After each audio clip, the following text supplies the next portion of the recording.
video we're going to work on the floor joists, and we're going to cover chainsaw chains. So yesterday when I was milling some one of the timbers, I ran into this right here, which is called a pitch pocket. You can see right here that it's just full of pitch and ran out. And as soon as my chain hit that, it completely gummed up and it wouldn't cut at all.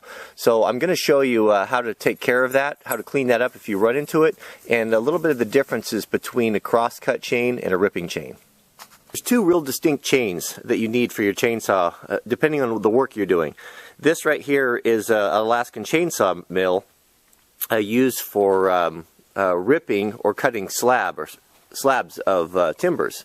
And the chains right here, I have one of each. I've got one for crosscut, typical logging chain, and then a ripping chain. I'll show you the difference. Right here is you see all that sap right there? That's what I'm talking about. I'll show you how a quick way to clean that off. But right here you can see the tooth. This is the chain that you'd use on the sawmill. This is a ripping chain. And you can see right here that this angle, this grind, is 5 degrees off of 90. So 90 would be straight across this, so it's 5 degrees is the ideal. And it makes a big difference. Where your standard chain for that you'd have for falling timber, you can see right there is much steeper. I don't know the exact angle, but you can see, I'll hold them up here, you can see the big difference. It makes all the difference when you're cutting. So if you get a chain that gets all covered up with pitch, you can see like this one's really bad, really got into a bad pocket. Just fold it up. I just take a bottom of this is a 1 gallon plastic can. I think Mrs. Wranglerstar had vinegar in it, but just fill it full of fuel, just gas, and lay that in there. I don't have quite enough here, and let that sit overnight, or it doesn't take very long. The longer you sit, the less handwork you have to do. Let that sit, cover that up there, and that will eat away that sap and clean up your chain real nice, and it'll cut a lot better. Before you use your skill saw, you should always check the alignment of your table. What that means is if you look at the skill saw, right here on the front is a latch, and by releasing this, you can rotate the house for different angle cuts. But for most of the cuts, you're going to want to be 90 degrees. So what you want to do is make sure your saw is unplugged and pin your guard back. Stick a nail in it, and then set up your saw where it balances, and then take your speed square and just check that alignment. You should be have a perfect 90 between the table of the saw and the blade. If you verify this, it'll save you a lot of trouble, and you'll be sure to have nice straight crosscuts. It's a nice trick that'll help you to make a better, straighter crosscut with your skill saw. If you have a speed square, you should. It's one of the essential tools for carpenters. Lay your speed square just like this, and as you can see, the table of the skill saw will run right alongside of it. So put some pressure on it. I put my middle finger right here to keep it from sliding, and then line it for my cut and use this as a guide.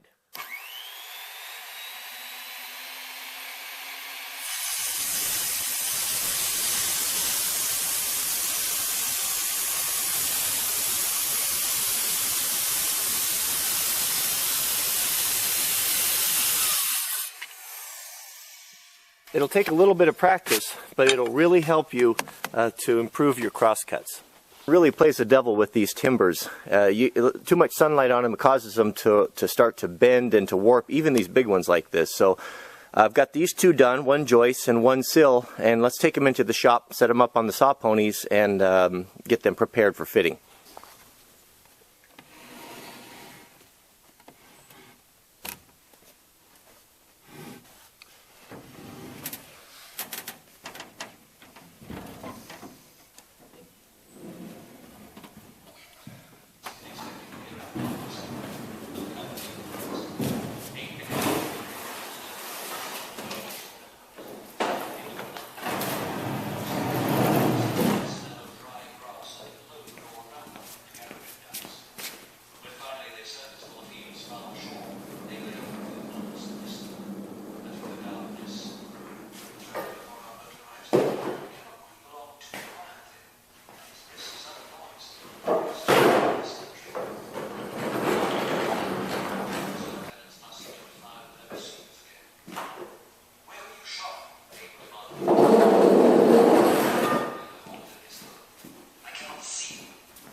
prime his pistol.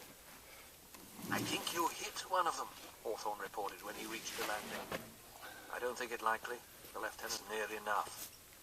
As Hawthorne rounded the point, 3 shots were fired, but the large man escaped unharmed.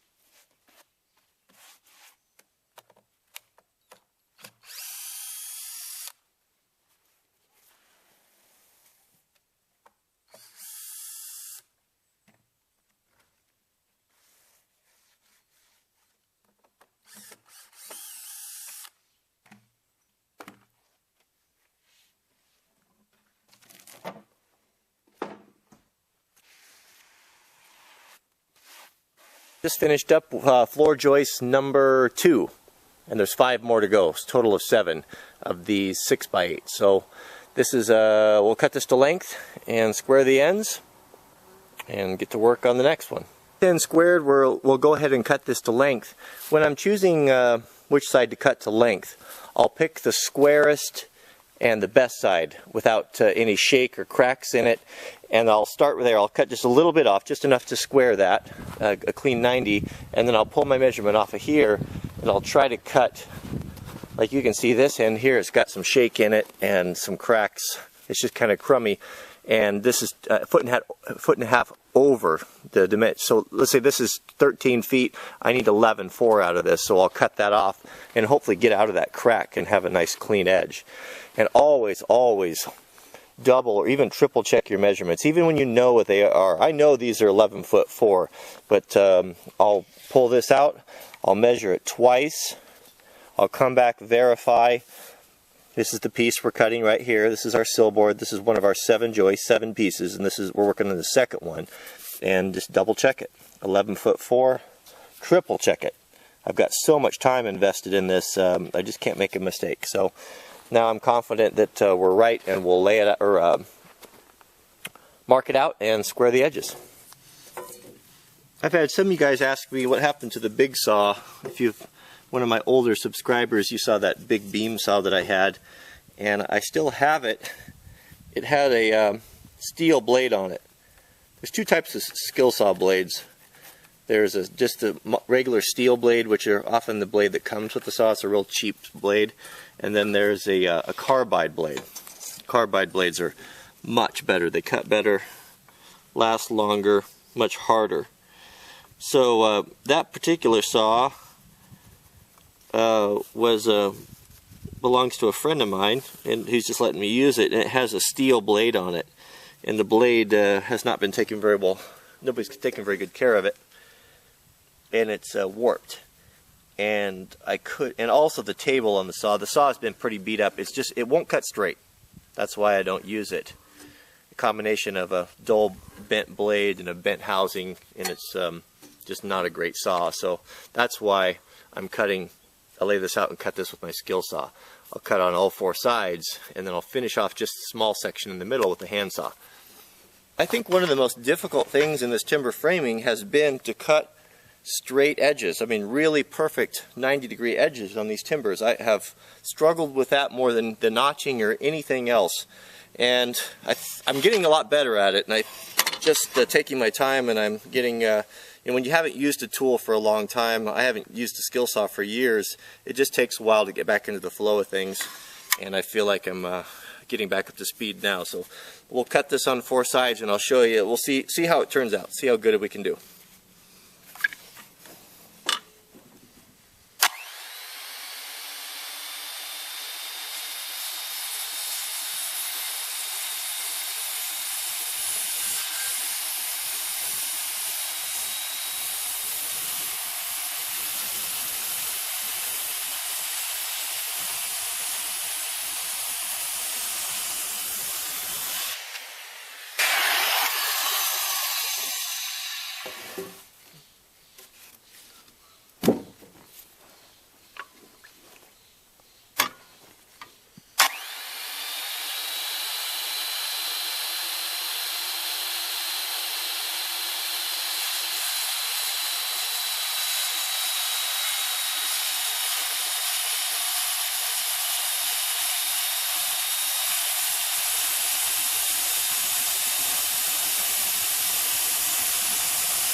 Now we can just have a little piece in the middle to finish the handsaw. Whoops.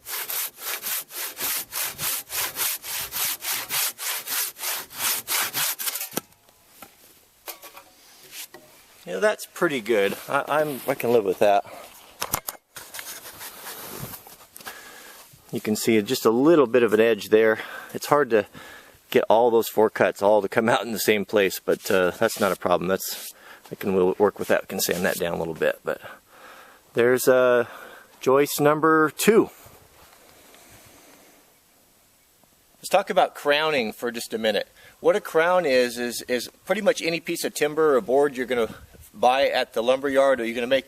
It's going to have a kind of a bow in it, kind of an arch. And what you want to do is, before you install it or in your framing, or you always want to make sure that you find what that crown is, because you want that crown, the highest point, to be up. That way when you load the timber, it'll eventually push down and be flat. If you put it the other way with a belly in it, it's only going to get worse. So it has more strength in a crown. You know, as we know, an arch is really strong. That's why we use it for bridges. And oftentimes when you see road trucks, flatbed trailers on the road, you'll see some of the new ones have a really pronounced arch in them, especially when they're empty. And when they weight them, that will push down and be flat. And the same thing goes with timber. So when you're laying these things out, take your pencil before you start building and draw an arrow pointing up. That is kind of the universal sign for the crown. Crown up, or the arrow is always pointing up. On these particular timbers here, I'm going to number each one with a Roman numeral. That's the way they kind of did it in the old days with my chisel, because each piece is distinctive and it's a little bit different, and they have to go together at a certain order. So this is number 2 floor joist, so this will be marked with a 2. So we'll do that right now. So let's mark our joist here. So what I'll usually do is I'll make a cut like this, and then come over here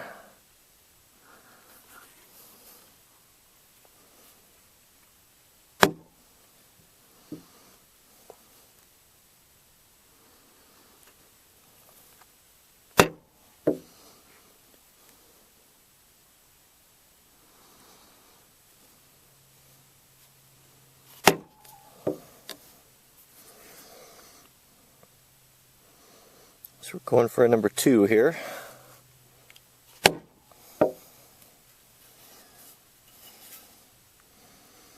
some reason I enjoy this part of it.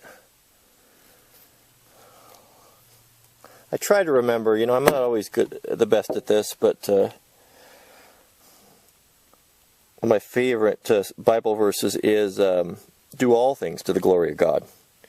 And it's hard to always remember that when you get in a hurry and you just need to get things done. But even little things like this, I try to remember to do the best I can. And what I find, whatever it is, even when it's doing jobs that I don't particularly like very well, that it affects the rest of my work. If I get sloppy with this Roman numeral here, I tend to get sloppy with cutting my edges, or the way I stack stuff. You know, it just carries through whatever you do. And I want this to be good and something that I'm proud of, that will reflect well on myself and my abilities. And so whatever it is, whatever I'm doing, even my work area, when I'm trying to keep it clean and organized, and I mean it reflects on your character. It makes an impression when people show up and come to visit your place. Do you have a bunch of garbage all around, or do you have you taken care to make sure that things are stacked and as neat as they can be? It's one good way you can usually tell from a contractor. If you hire someone to come do some work at your house, It's not always true, but sometimes what I'll typically do is I like to walk out and meet them as they come in and take a look at their car. Are their tools organized? Is their cab full of garbage and cigarette packages and beer cans in the back? You know, for the most part, that will tell you what type of work you're going to get. But if the guy is taking care of his tools, everything's stowed properly, he doesn't have to have a new truck. I don't care about that whatsoever. He can have a 40-year-old truck. But if it's clean and washed and taken care of, that's all I care about. That tells me what type of work he's going to do. And there's always exceptions, of course, but I think it's a pretty safe rule of thumb there. Okay, so that's our two. Probably a little faint in the camera, but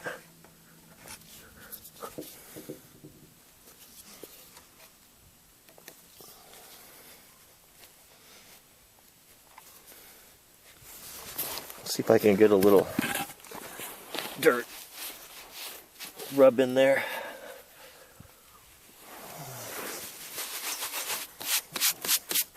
Bring that out a little bit. There. It's there for a long time. You know, in those old timber frame buildings, we don't have too many of them here, but on the East Coast they have them. I've seen pictures of them in books and things. Oftentimes you can go inside and you'll see the builders have ascribed numbers, letters, whatever system that they use for labeling and helping put it together. So that's it. Thanks for watching. We'll see you on the next one. And don't push too hard. Nice and easy. And try to be very consistent. If I run this file across these teeth 5 times, I want to be sure and do that 5 times on the next. Now the teeth alternate in which way they cut.